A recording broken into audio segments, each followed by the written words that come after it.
Pretty good. They're pretty delicious. I've never been big on the purple grapes. Do you like green grapes better? Mm-hmm. Yeah. I'm more of a sour, sweet person, and they have more like the Granny Smith apples versus regular apples. Regular apples are like cardboard, that like apple flavored cardboard to me. Okay. And Granny Smith is real apples. Nice. I love that. I don't know why my brain does that, but Well, I have a friend. I think everybody's brain works differently, right? I have a friend that she associates, like, she sees numbers and they're a color. I do that with smells. Yeah. She's like, 7s are green. I don't care what anybody says. I'm like, that's cool. That makes sense to me for some reason that 7 would be green. Yep, there we go. Like 8 should be brown, I feel like. I don't know why. All right, we're ready now. We are ready. Oh, you can't hear me, so I'm not going to. I can't hear you. I'm not even going to talk in there. All right, cool. Silence. Oh, goodness.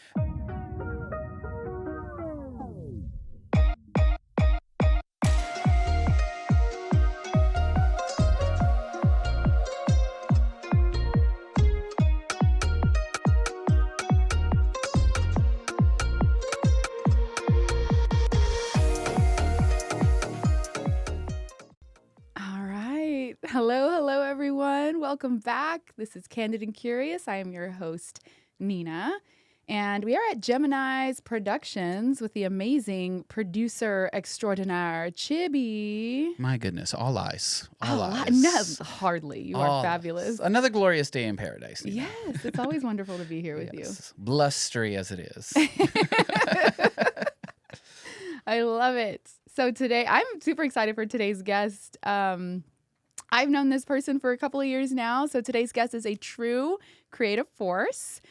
She's an intuitive life coach, an artist, photographer, journalist, and the visionary founder of Pepper Magazine. So with over 2 decades of experience, she's dedicated her life to helping others embrace their authentic selves. And she uses her many talents to inspire and uplift. Her work bridges the worlds of arts and personal transformation, guiding people to find clarity, healing, and creative expression. Kat, thank you for joining us on the show today. Thank you so much. That's a beautiful introduction. Like, if I didn't know me, I'd be like, oh, who's that? I want to meet that person. Well, you're fabulous. And I'm so thankful that you're on the show. Are you ready to get candid? Absolutely. Candid is my default mode. So yeah. So you have many interesting job titles. Yeah, many hats. Yeah, many hats, which I love because I feel like as a creative, right, as a fellow creative, that's kind of in our realm, right, that we wear many, many hats. Yeah. How did you, because right now, well, you have been an intuitive life coach for a little while now. Since 2014, so it's been 11 years. Wow. As of this year, it's 11 years now. That's amazing. Yes. Thank you. What led you down?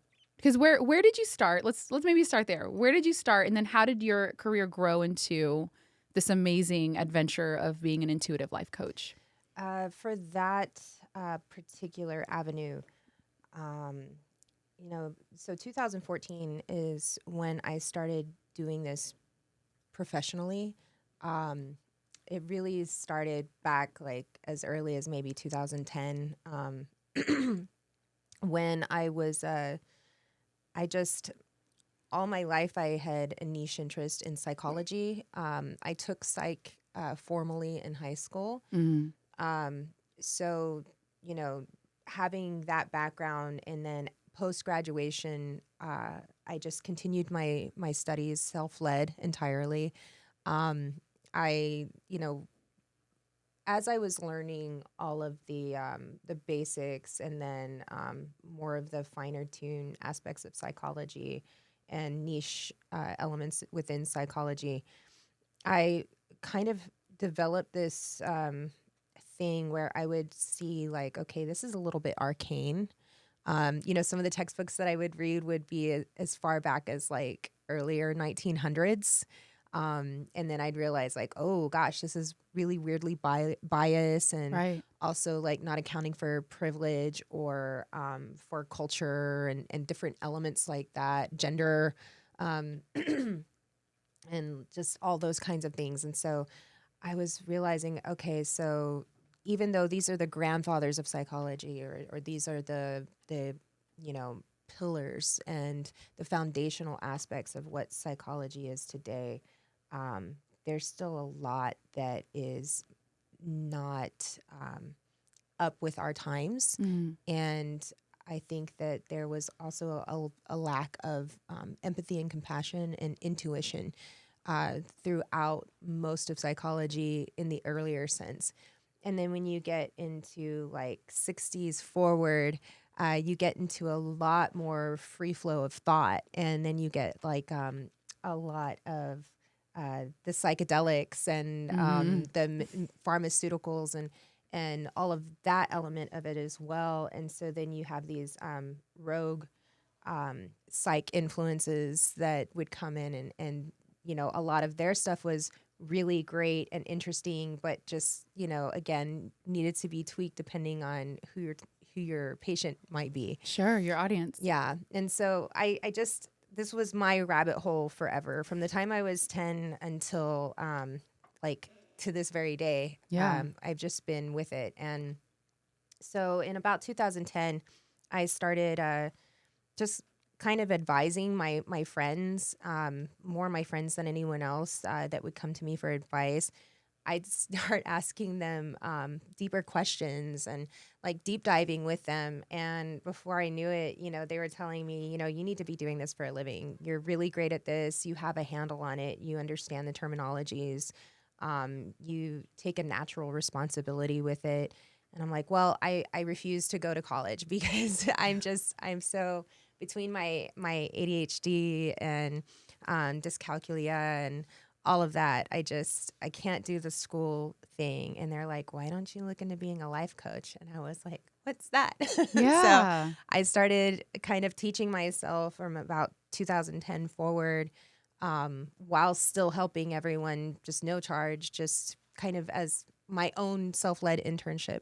And then eventually, by 2014, I was like, I just need to rip off the Band-Aid and go for it, and just set up my little website, you know, something small and simple, free.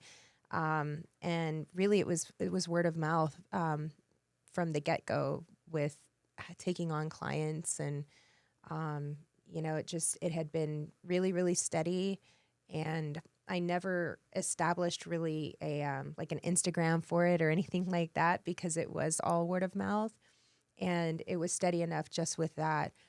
And then over time, as I would get busier and busier as a creative, it kind of became more of a part-time, and then it eventually just became a supplemental.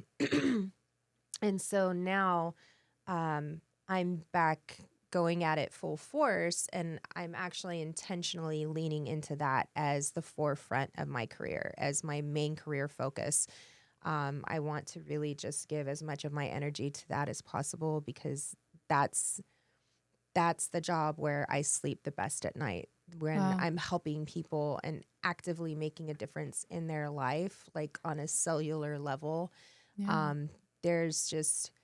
There's no more complete feeling for me at the end of the day. And I just, that's where my real peace and my real happiness is, honestly. No, but that's awesome that you just, you know, you followed your intuition basically and kept going down that path of, hey, you know, this feels good.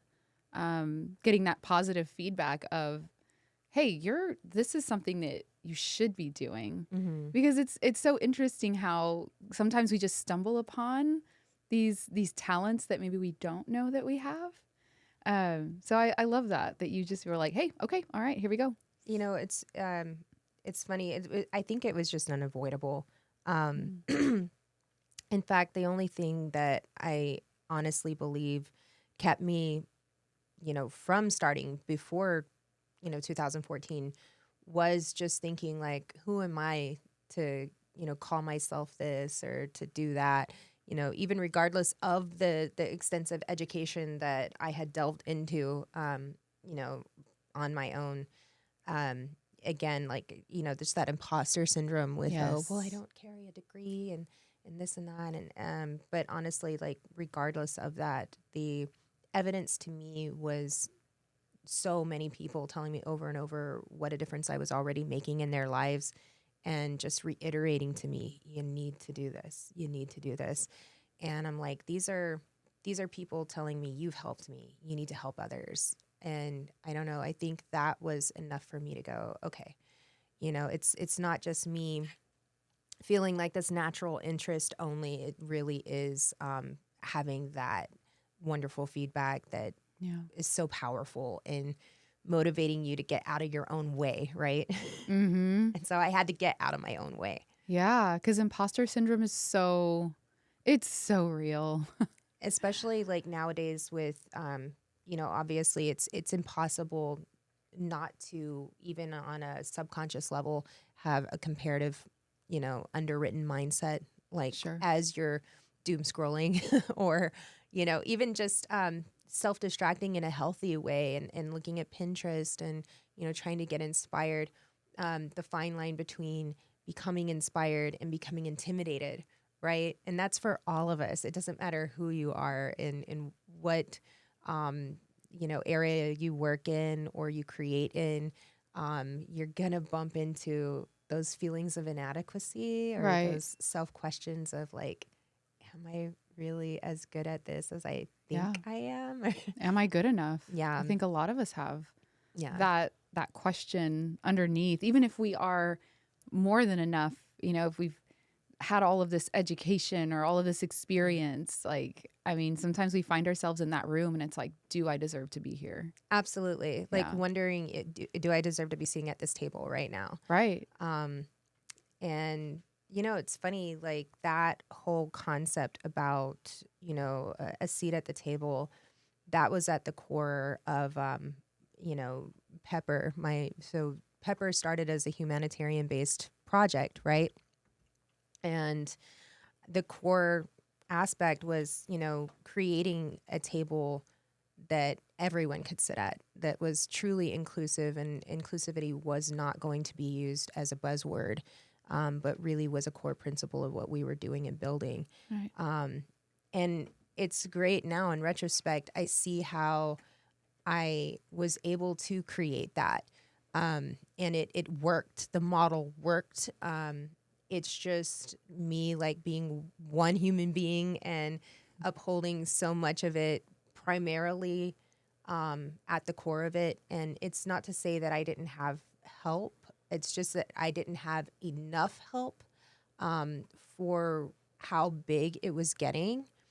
And, considering the fact that we're a humanitarian based effort and everything was simply volunteer and trade, Gotcha. and submission, free submission and what have you.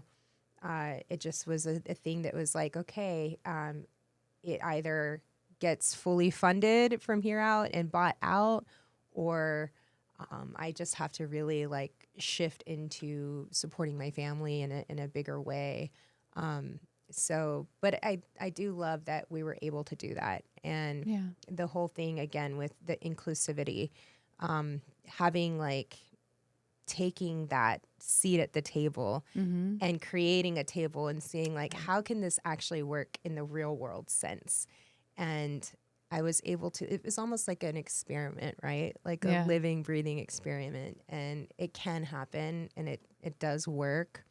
And I think like I needed to have that proved to myself, Yeah. Because Pepper, I mean, gosh, I remember I think y'all were just in it for a year and y'all won. It was 5 months. 5 months. We were 5 months old when we won Magazine of the Year in 2022. Wow.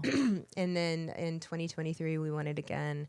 We were nominated again in 2024. And I recused ourselves from being able to be in the running for it, because instead I wanted to practice what I preached, and I wanted to be able to pass the torch Gotcha. to the next winner, and truly uplift and support the community. If our core principles was that we're all in this together, there's room at the table for everyone, that there should be no rivalry between publications and publishing houses, that we should, instead of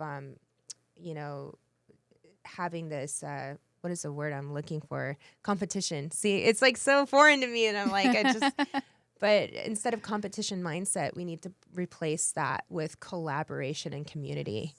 So, I just felt like this is the right thing to do. It is to put my money where my mouth is. If I truly, push these values and principles, then we need to show and lead by example that this is what we're here to do. And I think that, I know that the community really understood that and really like respected and got that and actually enjoyed that was my stance on that.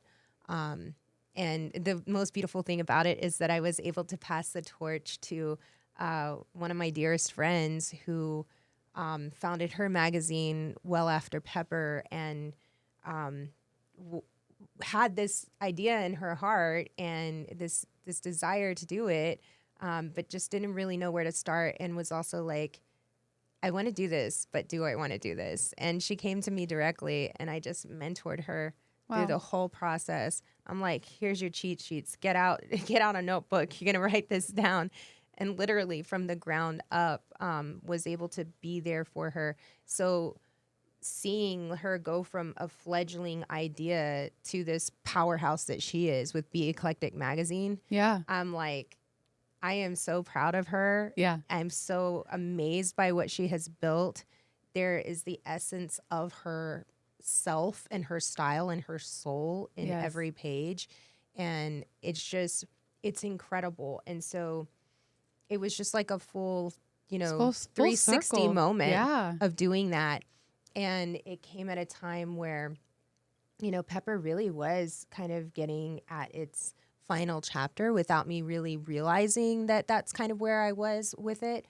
But it was just such a wonderful notation in the story. I won't even say like end, because, who knows? Like if my time starts to alleviate a little bit, I mean, it may start coming back into new issues here and there, or we've toyed with the idea of college students taking it over and doing like issue takeovers and stuff.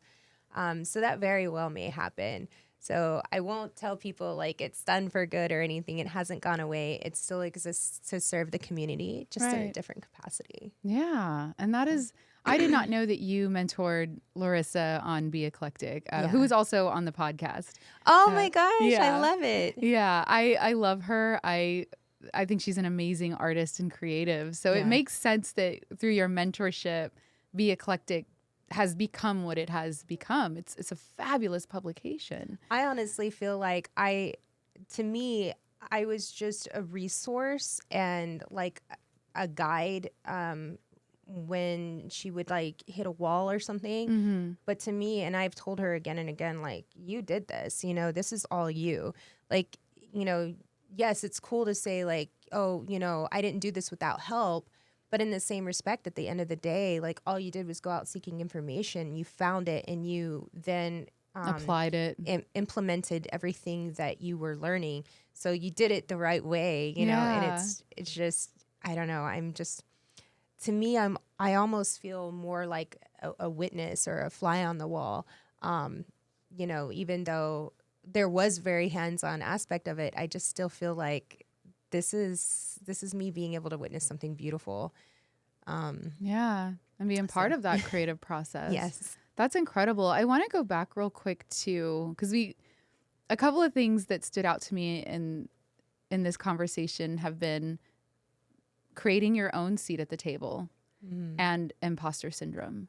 As a life coach and as someone who obviously has like experienced this for yourself, how do you help people work through that? Because I know even the most, you can be super talented. You can have all the education. You can go all the way with school. You can have all of the experiences.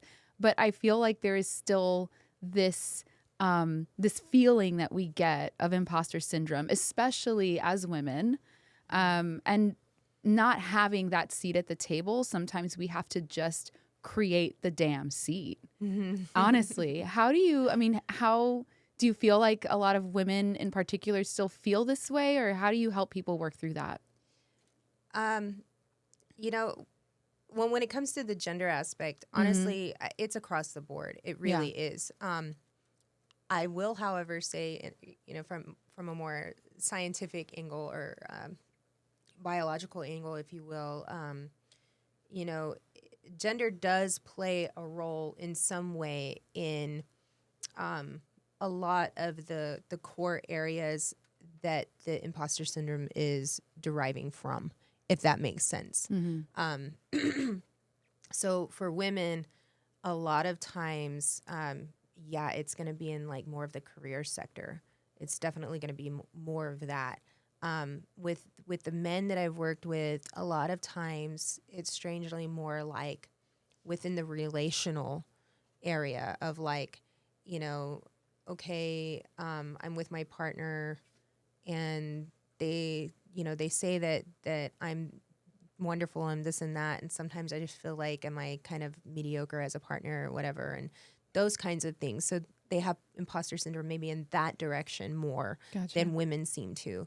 And then like non-binary individuals, it can be a whole slew of things. It can even be like identity based. So like feeling these areas where they're always sort of having to kind of reiterate, improve whatever their feelings are, whatever their experiences are, because they are continuously discounted and like not believed and not listened to.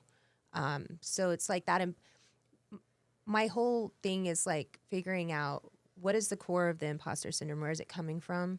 What are the triggers around that? And what are those instances in the past that sort of like were the first moments that they noticed themselves feeling inadequacy or humiliation or, those very sharp feelings from whence that imposter syndrome is stemming, right? So it really just depends. And it's a good question to ask, even though there are quite specific reasons for every different person's thing. The reason it's a good question is because that plays back into my method as an intuitive life coach. I almost jokingly say like my method is no method, but there really is a method. And the method is simply that I first have to learn the person. Their learning style is so important. Like, are you a more hands-on person? Are you a shadow person, like where you have to watch someone else do it?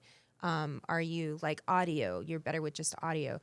Like learning what their learning style is first. And then like figuring out, do they have different sensory issues, things like that, because that's also going to come into play when I'm working with them.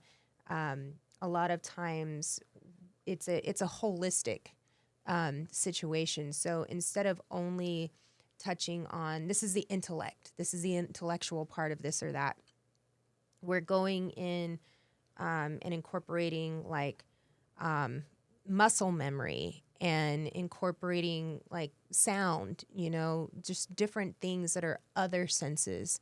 We get those involved as well. Sometimes I may make them write things down as we're talking. A lot of times you were mentioning the bridge between art and healing. And so like collage journaling, like where you're actually, clipping things that are kind of like an active vision board, or it may be like you're finding elements that are like the sad feelings or the bad feelings. These are kind of the things I'm feeling right now. And you're putting it into your journal. You're maybe writing little notes around it. But it's highly pictorial, and that's helpful as well. But the point of that is that it creates new neural pathways where we're combining both a physical action and tactile touch and sensation along with talking and listening through the session and writing. And so there's all these areas of your brain that are just firing off, right, while that's happening. So I love implementing things like that when I'm working with people around their imposter syndrome. But even just throw the art out, throw the creative part out, throw even the writing out.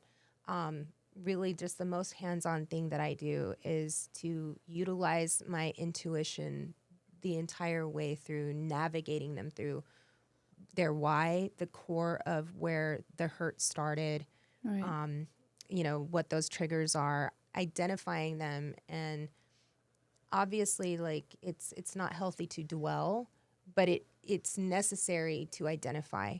And so after identification of what's going on, it may be like a good couple weeks or so that they sort of go through a minute of having to process that. And Right. that's totally okay. Everyone's healing and everyone's grief, because it is like a grief. It's a mourning of that part of yourself, right? It has a different time frame. And it's just based on that person, their needs, how deep it cuts, how shocked they are to learn that this is why. Like, I didn't realize that because I'd never looked at it, because I intentionally, locked that out of my mind for so long, right? So, yeah, I don't know if that's even actually, like, if that's a true answer to your question, because I know I ADD off, but No, it's great. Yeah. Well, I mean, I think addressing those things at the core wound, right? Like, and a lot of it could just be trauma that we need to heal from a long time ago. But helping people through this and helping them address these core wounds. I mean, I feel like you as a person, right? Because I follow you on all the social medias. Like, I've been a follower of your work for a little while. I feel like you really, truly are living your authentic self. And when you're helping people through this process, right? Do you feel like they are able to get to this true authentic self by getting, addressing what the core wounds are, and then also learning how to, kick out the imposter syndrome? Like, what do you see with that? Absolutely. Like, and that's important.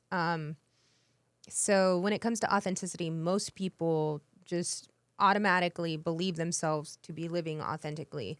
What I will say about this is that you're familiar with what masking is, right? Oh, yes. Like for neurodivergence, Been doing it all my life. we call it masking, or it's called masking, and that's where you sort of mimic what socially acceptable behaviors might be, or facial expressions, or but you're sort of always on your toes, trying to keep up with, okay, wait, this would be that social cue, and you have to think hard about it and truly mask, right? Neurotypical people do this as well, like allistic, if you want to call it allistic. So the average average individual does mask as well. Like, if you think about it in terms of most people have their work self and their friend self, Right. and their family self. And so these different selves, that's just masking in different ways. So authenticity is when you live entirely authentically, there's so much less of a separation between those. It doesn't mean they don't exist at all. Sort of like when I first got here and I mentioned the thing about the high heels. Yes. Why are we wearing high heels if our feet are out of the camera's eye? Yeah. And your answer was perfect, because I feel like I need that. Like, I'm used to it and I need it to feel completed, right? Yeah. Like, to feel put together. Right. I think to feel done, right? Yes. And it's that same way when it comes to, like, masking in a professional setting or what have you. Sure. Like, of course you're going to some degree, but it's almost just like putting on this blazer. Yeah. Because okay. underneath the blazer is just like a regular white top. Right, absolutely. It's a different feel when it's off and on. Polished, right? Yeah. You're making sure to articulate a little bit better all those sorts of things, as opposed to So I says to the guy, I says, you know, Yeah. So it's just a difference in demeanor, and that's totally okay. That doesn't mean you're fake. But again, when you're living authentically, there's just you'll find as the layers peel back that there's less of a difference between each one of those. And the cool thing about that is that you start to kind of tone down and not be too overly professional, while you're also starting to elevate and cursing less or slouching less when you're just relaxing with your friends. It integrates the self, right? The higher and the lower self. It all starts to integrate more and more and more until you're a very much more whole person, whole version of yourself, whatever that looks like and feels like to you and for you. Right. So yes, this is something that occurs for pretty much all of my clients. So long as they stick through the process, I really honestly maybe only had 2 people in all of these 11 years of my experience that had not stuck through. And really both of those people, they moved and just didn't keep up with it. Right. So, and I will say that I also conduct my coaching remotely. So, through video, FaceTime, Zoom, that sort of thing. So it wasn't a situation where they no longer had access to me just because they weren't in my service area, quote unquote. I service around the world. But it's just, when people get sucked up with the flow of their lives and it's the out of sight, out of mind thing, it just makes sense that sometimes that's going to happen. And, a lot of times also people will start a process and then realize, ooh, you mean there's work? Yes. Like what, there's homework? Right. Oh, homework. And that's why I'm working really hard on changing my verbiage to like, instead of homework, I've got to come up with something that does not sound so agitating because of the education system that has like browbeaten the homework thing. So I've got to come up with a different phrasing for that. But like inner work. Yeah, the inner work. Yeah. But the word work is still in there, and that's just it. It's like it's really tough for some people to realize. So this is actually like physical exercise. It's just as like extenuating for me. Yeah. So. But it's important. It's important to do, right? To have that self-reflection. I mean, I know a healing journey is not supposed to be all puppies and rainbows and it's absolutely unicorns. And it's just not that. And I think it's none of that. No. And I think people don't necessarily realize that they're like, oh, I am healing and I am healed. But God, the shadow work. Yeah. The self-reflection, the looking at yourself and then taking responsibility for you and what your traits are and what your habits are that you need to shift and change around. I mean, it is work and it is hard work. And I think, I agree with you. I think when people are just like, oh, I'm going to go see this really awesome intuitive life coach, but wait, hold on. I have to. You mean I have to fix me? Right. I thought I'm paying you to fix me. Yeah. No, that's not how it works. You're not a car, my friend. Yeah. You're going to give them the tools and the know-how and so that they can reach into that toolbox, pull it out and say, okay, I'm feeling this right now. It's so much inner work. And I think that people don't realize how much of it. Yeah.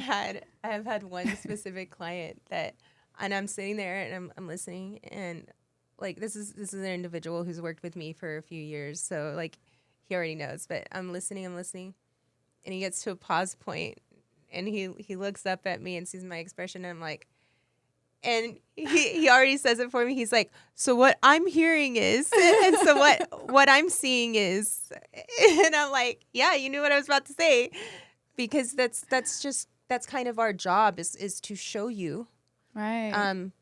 Basically restate your phrases back to you in some ways, just here and there, kind of, okay, this is something that's stuck out for me like a sore thumb. Did you realize that this was your specific wording on this? Mm-hmm. And do you see where that might sound a little self-deprecating, or very judgmental to that emotion, to your own emotion that you're carrying? You know, it's almost like you're shaming your own emotion kind of thing. Did you even realize that you do that? And usually they're like, no, I didn't even think about it that way. I didn't know one could shame their own emotion. It's like, oh yeah, like, and you totally are, which no judgment on my part. Just aware. But yeah. But the fact that you're doing that, there's a reason you're doing that. Let's talk about what that reason might be. Yeah. Like, why does it upset you so much? Like, okay, you're feeling this bad emotion, but it's upsetting you even further that you're feeling this emotion, almost like you feel guilty for feeling the emotion. Why do you feel guilty for it? So those kinds of things. So you mentioned shadow work. Yeah. Specifically. That's actually why I'm very upfront with people to let them know that I derive much of my intuitive coaching and my shadow work process from Jungian psychology, because that's actually where shadow work was derived from, was Carl Jung, right? And so those methods have always felt much more natural and compassionate to me. That's where we get into the idea of not judging the feeling and not shaming the shadow self, or you know, if you want to look at it in the Freudian way, the id, ego, and the superego. If you want to also look in a different way, like the id being your inner child, the primal self, the part of yourself that may throw tantrums at times and cause the self-sabotage or what have you. When those things are happening, instead of becoming angry at yourself, judging yourself, shaming yourself, feeling guilty about having done it, if we can kind of compartmentalize and separate ourselves from that guilt for a moment, just to look at the situation from the outside looking in and realize that our inner child is hurting and is not feeling seen or not having certain needs met. What are those needs that are being neglected? What are those areas where they feel attacked or feel like like that tantrum and that self-sabotage was the only option? Right. Get to the core of that why, and then also getting people to a space where it's almost like you have to parent yourself. You have to love yourself in the way that you would love a child, right? And if you can get to that degree of self-love and self-care and self-concern, example, if you have your kid right here and some stranger comes up in public and starts pointing a finger and yelling at your kid, right? Oh, hell no. No, mama bear. Absolutely all day, not. every day, like, yeah. You're not going to let anyone talk to your child like that. And then you look at situations where people are in domestic abuse cycles, or stay in job situations where maybe a boss, a superior, is verbally abusive, what have you, and they'll put up with it and you know, just kind of try to make excuses for that person. Well, they really want the best for me, or maybe they're just trying to grow me or make me better. You wouldn't think that if someone had done that to your child. Right. You would have been like, oh, you don't do that. And so if you can get to that place where you're parenting yourself and someone speaks to you that way, it's going to be like, ooh, hard stop. Right. Absolutely not. What we're not going to do is talk to me that way. And it's like your whole demeanor changes, because it's almost like you're no longer speaking as yourself. You're speaking for yourself. Right. And that's where that self-advocacy comes in. Man. So it's profound. It is profound, but it's also, I would imagine for you, something very challenging to teach. I think that people on an intellectual level, they actually get it pretty quickly. The hardest part of it is having individuals be able to fully convince themselves that they are deserving they're deserving of their sovereignty. Right. Right? So convincing them fully that they deserve that, and they're worthy and they're enough, first and foremost. And then the other part of the unlearning and the unentangling them from the toxic stuff, that the toxic habits and thought processes and things that they've built around themselves. that detangling, that's the harder part. Kind of having to relearn from scratch how to have a true relationship with yourself in which you are your own hero kind of thing. Yeah. So that's the harder part. It's not the getting them to understand it. It's the detangling from all of the muck, right? That we Yeah. build up over time. The detangling. I like that term. That's me too. It's probably a lifelong process, honestly. Because the moment you think, oh, I've got this, I'm fine, and you get lazy on yourself, you sleep on yourself, before you know it, it's crept back in again.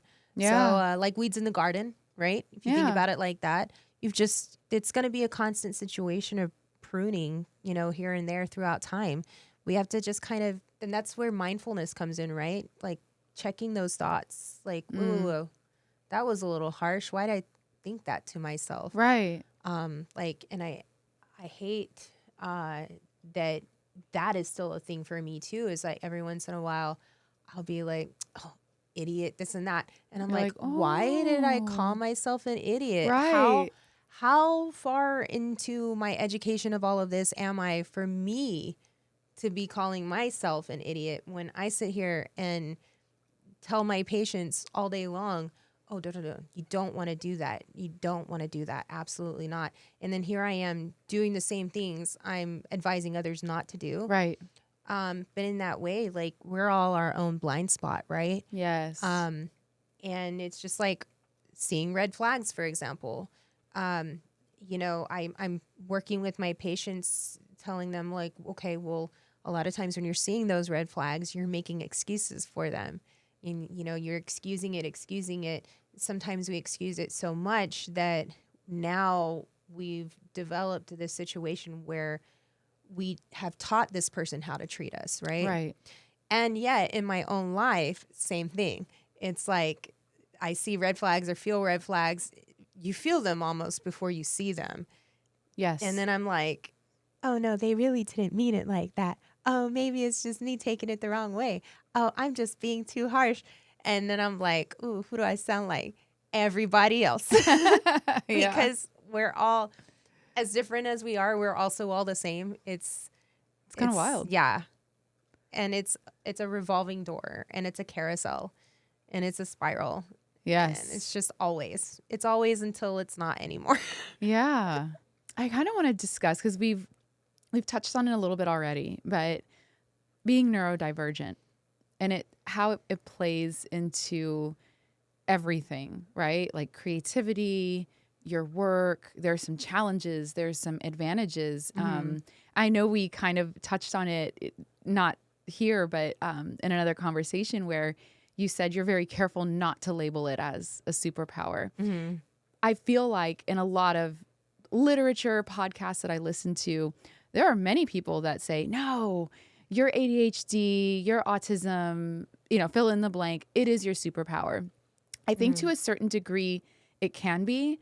And I think it's unhealthy to see it as like this negative, terrible thing, and you're different and your brain doesn't work the right way. Like, right. Like there's some of that there. Absolutely. But I want to know your take on it, because I know you've mentioned you are neurodivergent, as am I. I have ADHD. So having this, this gift, is that a better way to say it, is so different, and it plays into everything in our lives. How does that play into your life?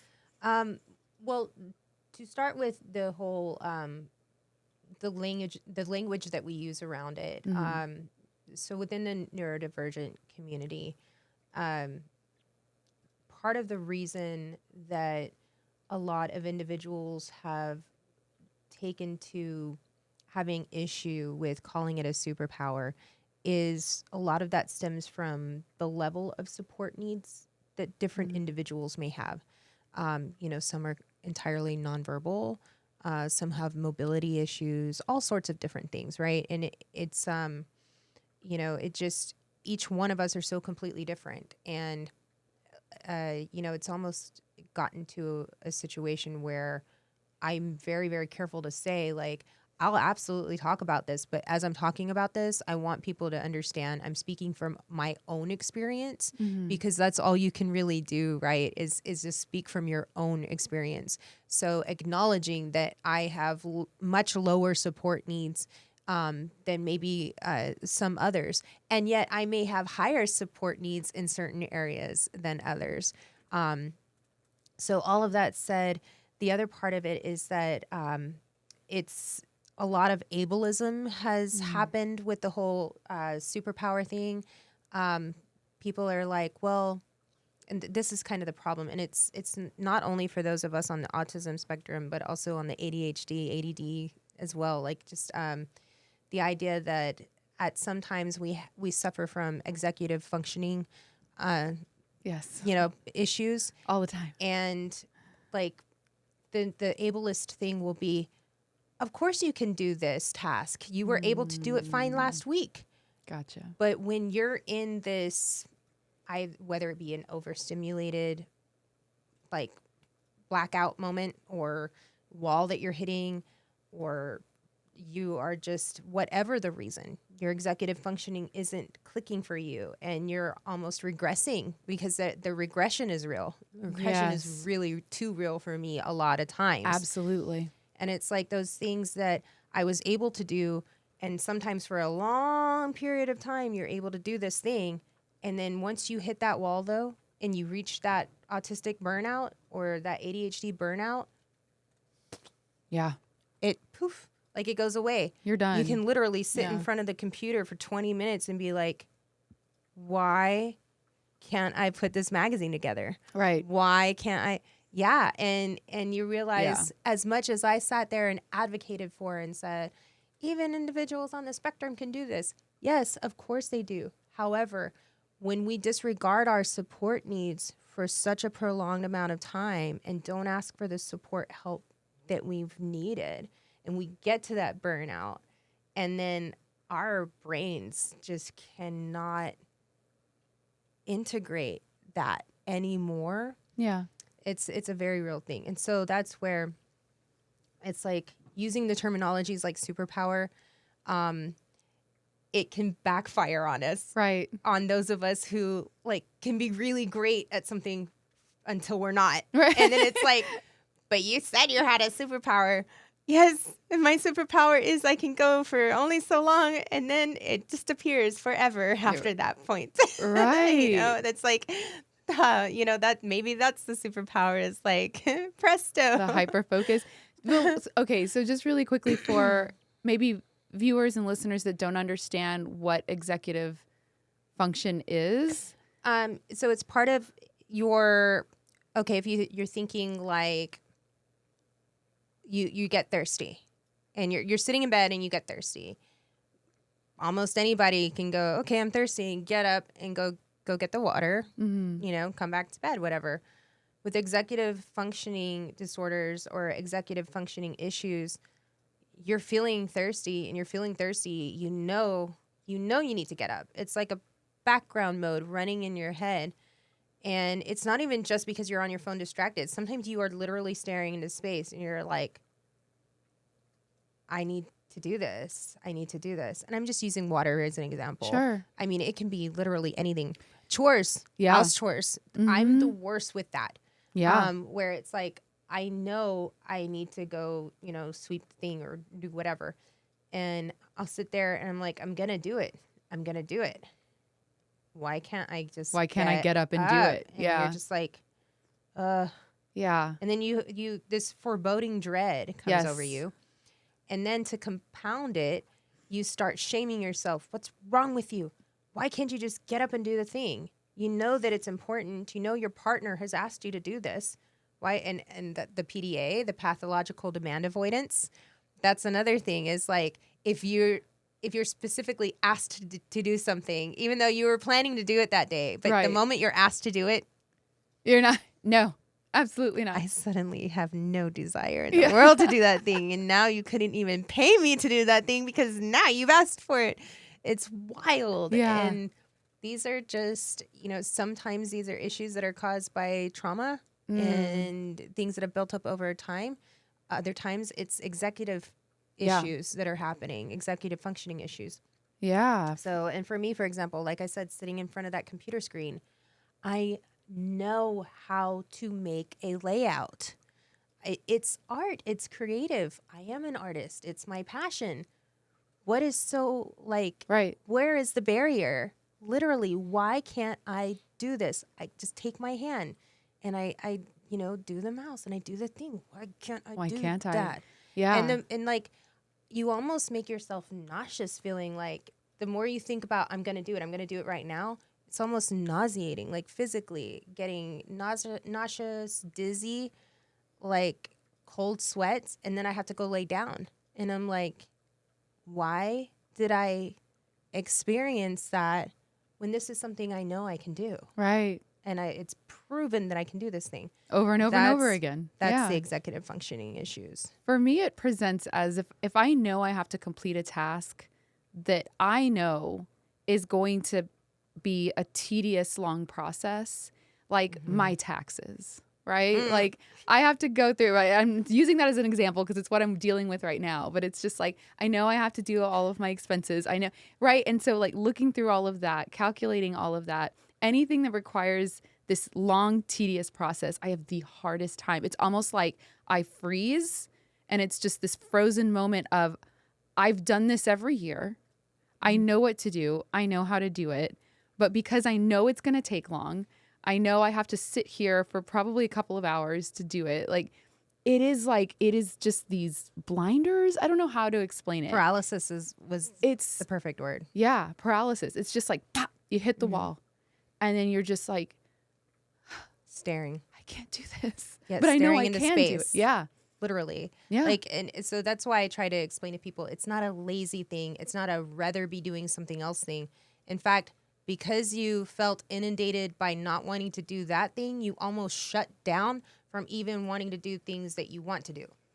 Like, now I can't even watch a show. Or if I turn on a show, I'll be staring past the characters and not paying attention to what they're saying. Right. Because I've had a shutdown.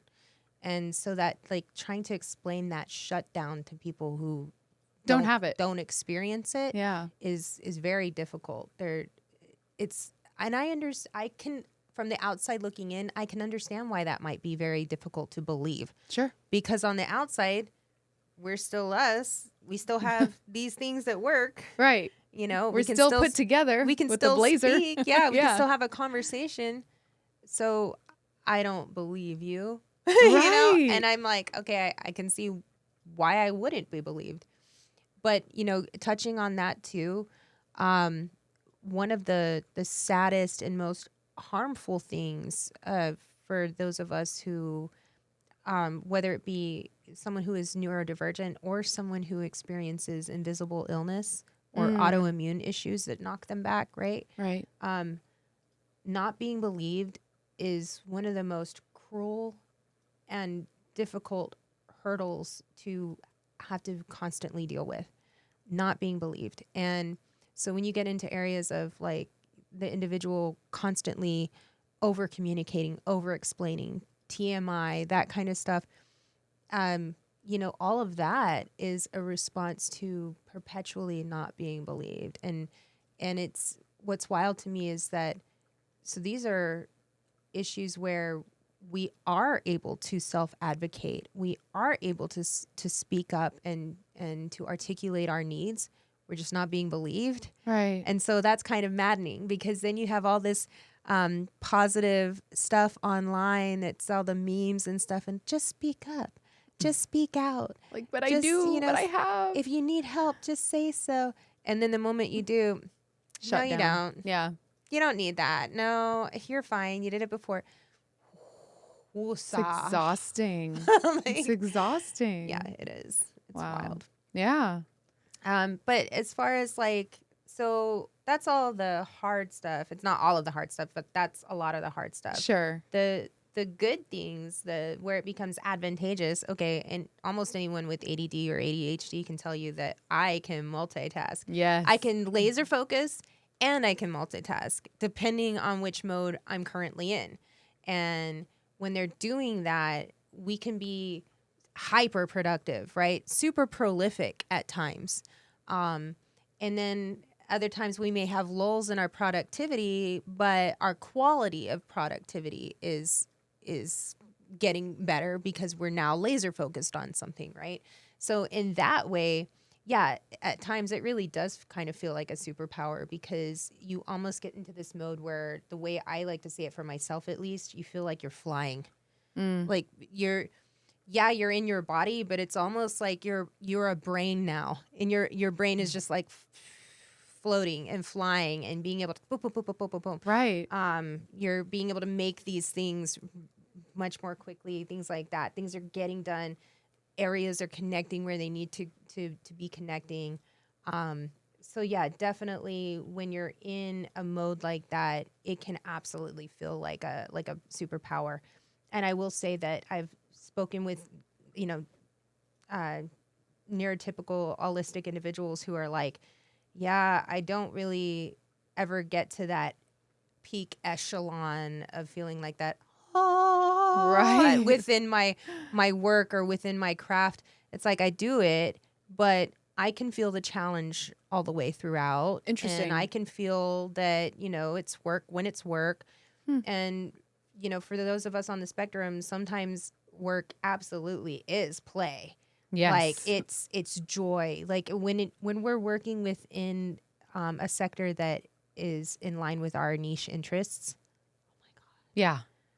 Like it's nirvana. It's ecstasy. Just, yes, it is amazing. For me, that's any kind of creative photo shoot, or really any photo shoot. I mean, what you describe of your brain is flying. Yeah. I feel that way the most when I'm in the middle of a shoot, because we may have a plan.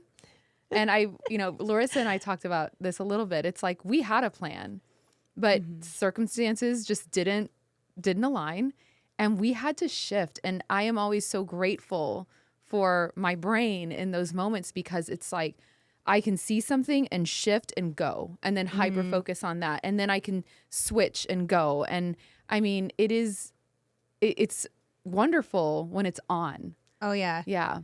I love that you said that, because the pivot, right? Yes. So there's like the metaphorical pivot in life, right? I'm constantly pressing that for my clients, like, let's master the pivot here. Yeah. Now when it comes to that attention pivot and that moment to moment, pivoting from not just one task but one direction to another, with great ease and quickly. So that's characteristic of ADD, ADHD, right? However, avoidance to change and resistance to change and transition, like especially like my son he has this very difficult with transitioning from one task to another, because he's so zeroed in and he's like, right? So he's low verbal autistic with a cognitive disability. He's not diagnosed with ADD, but I can tell I can tell by his similarities with me, like where it occurs for him. So someone who is who has like a neuro complexity, like autism and ADHD. So where I bump up against myself is that there are days where the pivot is so natural and easy, just like you're explaining, and it's actually part of the fun part of the whole thing, right? Yeah. Because then you can get inventive, and then you can employ your curiosity, right? Yes. And you get to show yourself what you're made of, basically. It's almost like a fun hopscotch sort of thing. The floor is lava, right?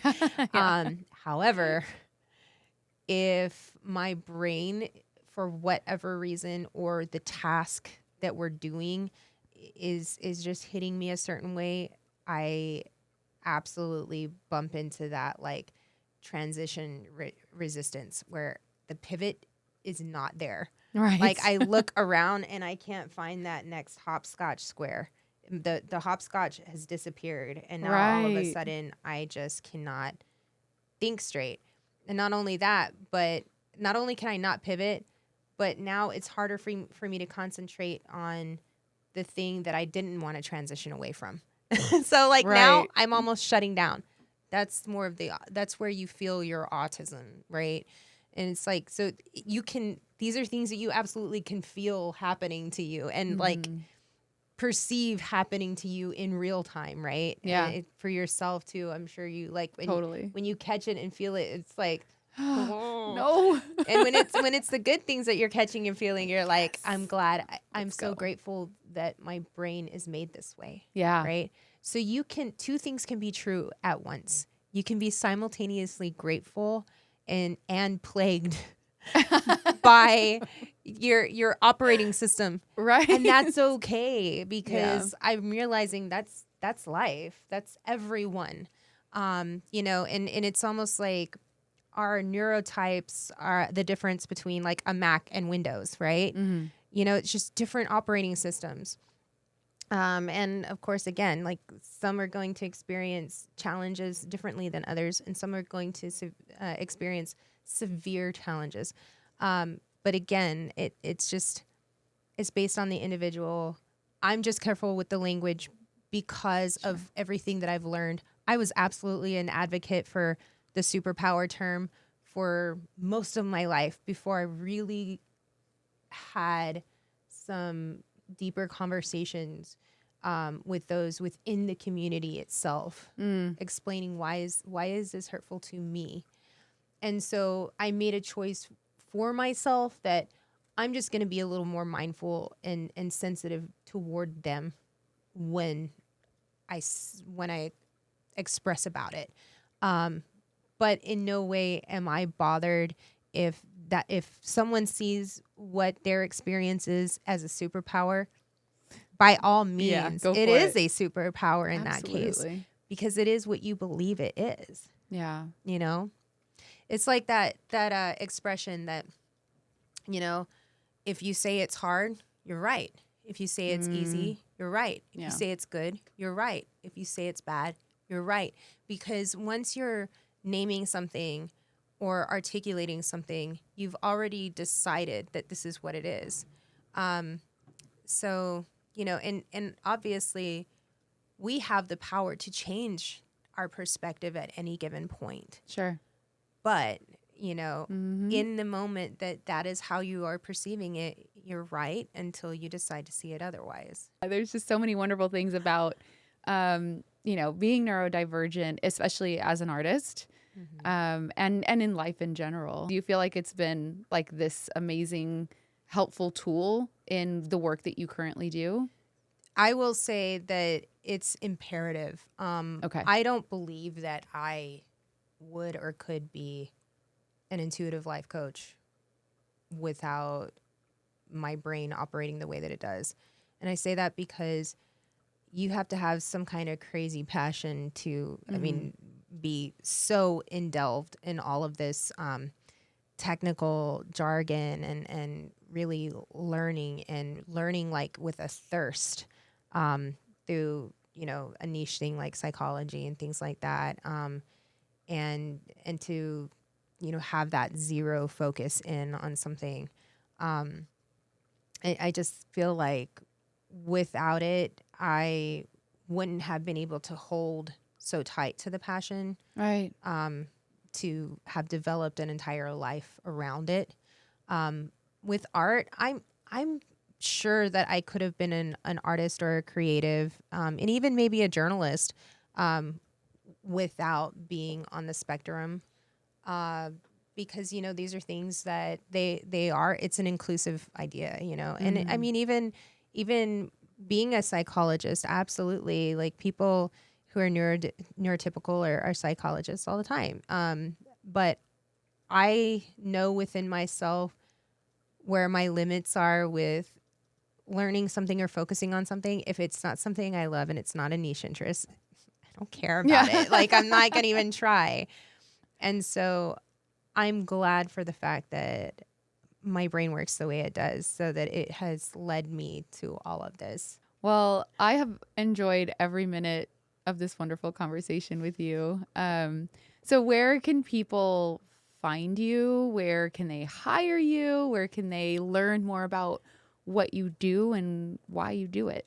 So my my company, it's The Alchemist and the Butterfly at Weebly.com. Currently, I'm actually getting my own domain name soon, so that may change. But you will find me at coach.kday on Instagram. You can also find me at kathleen.day.official for all my plethora of things. So you'll find me in both of those places on Instagram. You can find me on Facebook as well. As far as hiring, I have my contact form and everything on my website. I will also say that I sit on the board of directors for the Alora nonprofit, and that is for neurodivergent teens and adults and their caregivers. It's a mindfulness community, and it also teaches dignity for, honoring the needs of different individuals and inclusion and creating a safe space and all sorts of things. So Alora.org, I believe, and Alora.com. Well, thank you. Thank you for being here, and thank you for doing what you do.